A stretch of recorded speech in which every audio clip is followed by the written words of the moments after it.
Hey there, this is Allie. Welcome back to my channel. If you haven't seen me in a while in a long form video, it's because I haven't put a new one up, so it's time. I want to talk about nutrition and food and how different families approach it. With my background in senior living and in hospice, I feel like I have something to add to the conversation, and so bear with me if it takes me a minute to possibly get to the situation that you're in.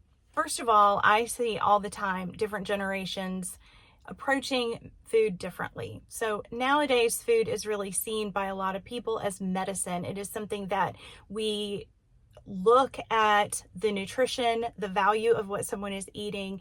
We consider whether or not someone is hydrated enough, if their protein levels are high enough, or if they're too high. We often will look at blood work to try to determine if there's too much protein that the kidneys are trying to handle. So it is complicated and it's different than it was years ago. So back in the 70s, if you were around, you probably know that we were told to eat lots and lots of grains, and that cereal and a glass of milk and a glass of orange juice and some toast was supposed to be a great breakfast. We know that's not the case anymore. Things are always updating, and what is the healthiest option is also always updating. So just like our seniors sometimes have gotten stuck in a rut when it comes to their hair. Well, you don't have to be a senior. I've had this hairstyle for a long time. Just like we get into a rut with our style, our clothing style, or our haircut, we often get into a rut when it comes to diet. And so sometimes you will see seniors that they're going to just keep eating what they've always eaten or eaten the way that they've always eaten. And it doesn't really matter what kind of input you try to have. Maybe you are from this generation of food is medicine and you're trying to convince your loved one that that can be the case. And you may get pushback. And that's probably why, because it depends on where they fell on that spectrum. It also depends on your relationship with them. A lot of people don't like learning from their children. Doesn't matter how old you are. Doesn't matter if you have a PhD or an MD after your name. They don't want to hear it because you're their kid. No matter what we believe, no matter what we think, people have a right to make their own choices when it comes to food. And that is something that people will make that choice all the way through end of life. Being able to take that final bite or refusing to take that final sip of something to drink is a way to be autonomous, as a way to express our individuality and our rights at a certain time. So we do see that even at end of life. So don't be surprised if you see it at any other point in someone's life, right? We've seen it with toddlers. We've seen it with baby-led weaning. We all have a right to eat the way that we want to eat, even if our loved ones don't agree.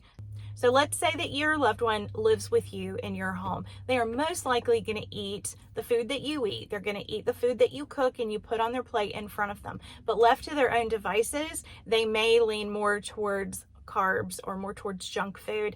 They may choose sodas. And quality of life, not just quantity, matters. I am not a scientist, but I can tell you that if someone has been eating a certain way for 80 or 85 years, your ability to change the trajectory of their health is probably not going to happen. I mean, it is just realistic. And you have to weigh that with your relationship with them and the kind of relationship you want to have with them. But even if your loved one is in their 60s or 70s and you're trying to convince them that losing weight and exercising is going to be great for them, please understand that as much as I agree with you that that would be the healthiest choice, it might not be a choice they're willing to make. People have a right to live the way that they want to live to some degree. So no matter what our options are and what we think is best, they are going to do what they want. Let's talk about a few case studies that I have that were actual people that I've dealt with and how I've dealt with it and why. The first one is going to be when I was working in an assisted living and in a memory care. I had a daughter that came in and visited her mom. She had actually started out in our assisted living, but she was further along than her daughter really understood. And it just took a little while for us living with her to realize she needed to be in memory care. She needed a lot more support than assisted living could give her. So we put her in memory care. And once she moved into memory care, she flourished because she was around people that were just like her. She could have conversations with people and follow the conversation. And they would kind of talk and have this conversation on a loop, but she was comfortable with it. And so she relaxed, and we saw her really click with some people in that memory care. So one of the things that we offered on a regular basis was dessert after every lunch and every dinner. And it really was all about calories, because when it comes to dementia, we see a decline in the amount of calories that someone will consume at any sitting because they just are not eating as well, whether it is because of chewing difficulties or difficulties with their teeth or just that their appetite is not there. So we had to incorporate a higher caloric intake for our folks in memory care. And because she was asking for extra dessert and we were willing to comply because she was not diabetic and she was enjoying herself, she started to gain some weight. This lady was pretty tall, but she was only a size 3. She had worked hard her entire life to be very slender. And when her daughter came to visit, she noticed that she was starting to gain some weight. And she was like, "Mom, you've got to stop eating so much. You've got to stop eating dessert." And she ended up coming to me and wanting to sit down and talk about her mom's diet. So we did. We had a seat in the private dining room, and she explained to me that her mother had spent her entire life trying to be thin, and that if she knew what she was doing, she would have a fit, that she was, getting puffy around the middle, and that her pants were getting too tight. And so I did listen to her daughter. And then I respectfully explained why I was going to advocate for her mom to be allowed to eat, for the most part, what she wanted to eat. So what I told her daughter is that in the trajectory of dementia, most people will go through a period of time where they eat a lot of sweets and they gain weight. And then after that, something changes. And when they get to the point where they are not eating very much, if they've been thin the whole time and they've really never gained any weight at all, they get frail very quickly. And so I was pointing out that while it was good normally for any age person to be the right size, that in her mother's case, gaining just a few pounds was maybe not such a bad idea, especially if she was enjoying her life. There were very few things that her mom was still able to do. She wasn't able to sew and work on her quilts anymore. She really could not read. She couldn't focus on a book and read the way that she had always done. She did enjoy some things at the community. She played bingo and she enjoyed music, but there wasn't a whole lot of what was part of her normal life that she enjoyed, caring for her grandkids and great grandkids. There just was not a lot of satisfaction in her life. But one of the things that she really, really loved was dessert. She took great satisfaction in it. She enjoyed it. And one of the things that I explained to her daughter is that when we are in a social situation and everybody else is getting ice cream or everybody else is getting a piece of cake, we don't always understand when we have dementia why that's happening. And I did not want her mother to feel that she wasn't getting what everyone else was getting. So we compromised, and I said, could we offer her a smaller piece of cake or less ice cream? But I really want her to be able to enjoy eating while she can. There's going to come a time when she's not going to enjoy it. And it is natural as someone progresses with dementia to really want sweets instead of wanting the savory things. So her lean against salads that was starting, I was just explaining this is just part of the process. Now, thankfully, her daughter did give it some thought and agree to buy her some bigger pants. And we, on our side, tried to make sure that we offered fruit as a dessert and some more healthy choices. But her daughter started to understand as she looked around and saw the other people and with the progression that was going on in that group of folks. And I think that she just really needed someone to explain to her why at this point in her mom's life, watching her weight and trying to stay thin was just maybe not on the table and maybe not the best choice for her mom. That doesn't mean that we can't make wise choices and we can't give people healthy things like plenty of baked chicken and still offer her the salad. But if she was leaning towards chicken salad that has a higher calorie content and is easier to eat, we need to understand why that was happening and why it wasn't necessarily bad. Now, to be fair, I am going to tell you that the situation with that family happened after the situation with my next family. And I want to tell you why I handled it the way that I did. And you'll understand when I tell you the story. So again, another mom moved into our community. She moved into the assisted living side, but she had memory problems, and we knew that she was going to end up in memory care in probably no time at all. But her daughter was having a hard time understanding what was going on with mom. We invited her to come to our support group so that she could kind of start to understand what was happening and be able to support her mom in the best way possible. We took people out and went to the grocery store, and this particular lady always went towards the snack aisle. She went and got the Little Debbie snack cakes. So it wasn't just that she was eating what was in the dining room. She was actually enjoying snacks that she was purchasing on her own.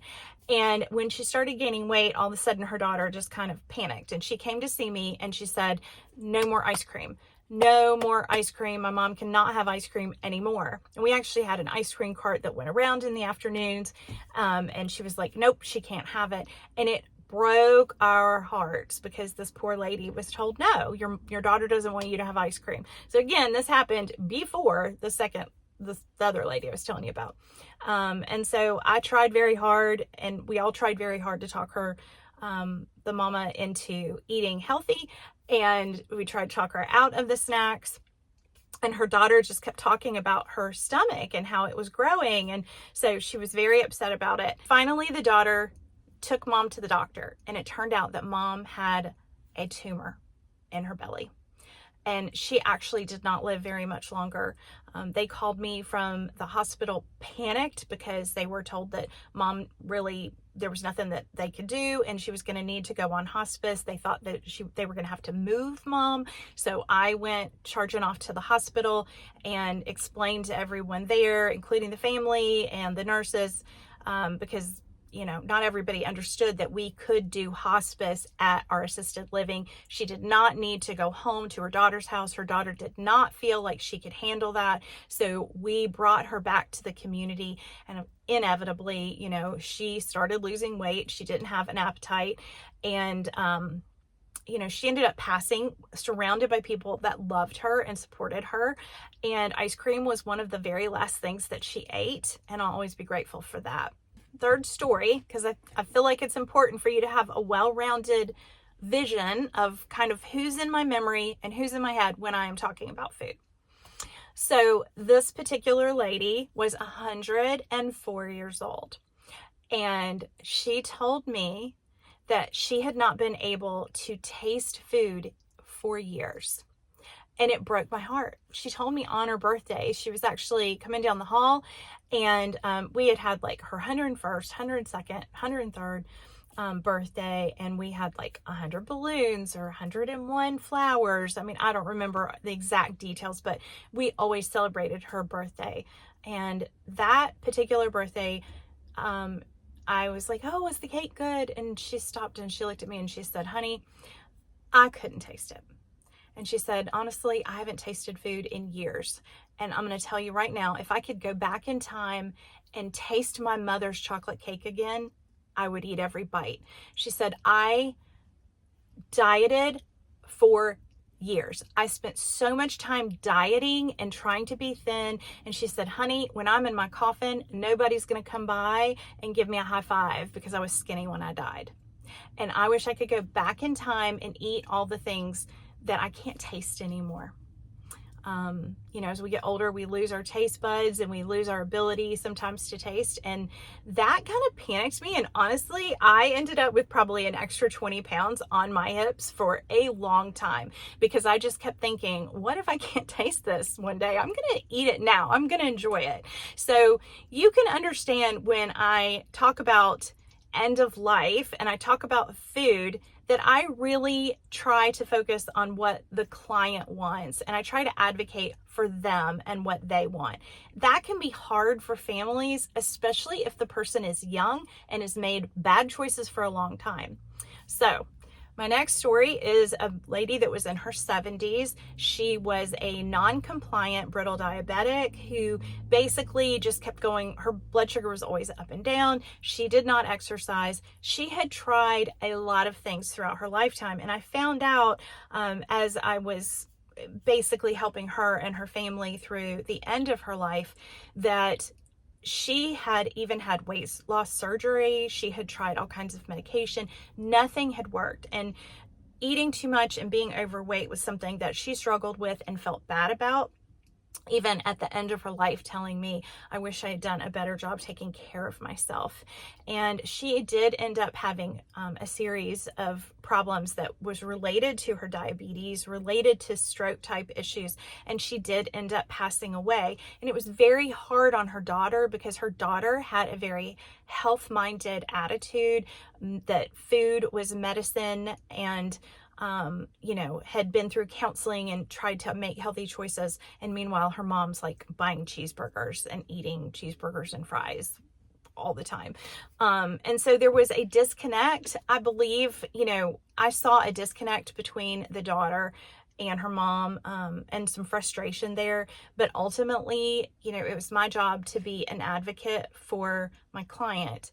And at the end of life for her, when she was on hospice, and so we were no longer taking blood sugars and giving insulin, and that was just part of how we were handling her end.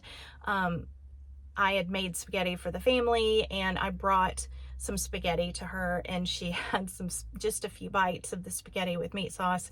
We had what we called an ice cream party one night where I bought her favorite kind of ice cream. She was only able to eat a bite or two of it. And I just encouraged her to enjoy it with no guilt, no worries, because at this point, her body was doing what it was going to do. She was really just a few short days from leaving her body behind. And I'll never be sorry that I got her that ice cream, or even got her that cheeseburger that she didn't eat, but she got to look at it and smell it at the end of her life. Food is complicated. And unfortunately, our relationship with food is complicated, and our relationship with our families is complicated, and their relationship with food and what they think we should have done and the way we should have eaten. The truth is that you can only control yourself. In this world, we can only control ourselves. It is complicated as a person ages. It is complicated when a person has dementia, and it is complicated when someone is dying. So that is going to be my little final discussion about food, is that when someone's body is shutting down, often we will see that they are no longer able to swallow well, and they are more likely to aspirate something that they drink that is not thickened, or they are more likely to aspirate food that they've eaten. And unfortunately, that can lead to a very painful death from aspiration pneumonia. And so as a result of that, I always believe in following what the client or the patient or the person who is in the hospital bed wants. If they want something, I let them have it. I offer it to them, but I never push, because their body will tell them when they don't need it anymore. That is very hard for families, because often people are near the end of their life when the family is completely unaware of it. They have these blinders on. They want to still nourish with food, and it feels cruel not to feed someone. But when our bodies are shutting down, the digestive system is no longer working, and we are not getting nutrition anymore from the food that we're taking in. It's not moving through the body. It can cause all kinds of pain. It can cause backups. It can cause someone to start throwing up. And so it's very important when we're at the end of life that we allow the patient to lead when it comes to whether or not they will eat, how much they will eat, what they will eat. I always believe in offering things, but I also believe in respecting the process, because when someone is dying, their body knows what they need. So in summary, there are so many things to take into account when you're talking about feeding someone, when you're talking about nutrition. Yes, I believe that food is medicine. I believe that whole foods are better than processed foods. But if the only thing someone will eat is peanut butter and jelly sandwiches that you cut into squares, then you're winning if you get them to eat that, especially if they are progressing when they have dementia and there's just a few things that they will eat. they kind of get like toddlers sometimes, and they'll only eat certain things. We have to offer them food that they will eat, and we have to offer them food that they love, because food is nutrition. It is, it's important that we don't turn it into a control issue, and that we use food to love and to nourish people, but also know when to accept no as an answer. I hope this conversation has been helpful. I know that I covered kind of a lot of ground there in a short amount of time. I appreciate your support. I appreciate you watching this video. Please send it to someone that you think that it will be helpful for. And I appreciate you hitting the thumbs up button and commenting down below, because I want to hear what you think about this topic. Thank you so much for supporting me and supporting this channel. I appreciate you, and I hope you have a great day. Bye-bye.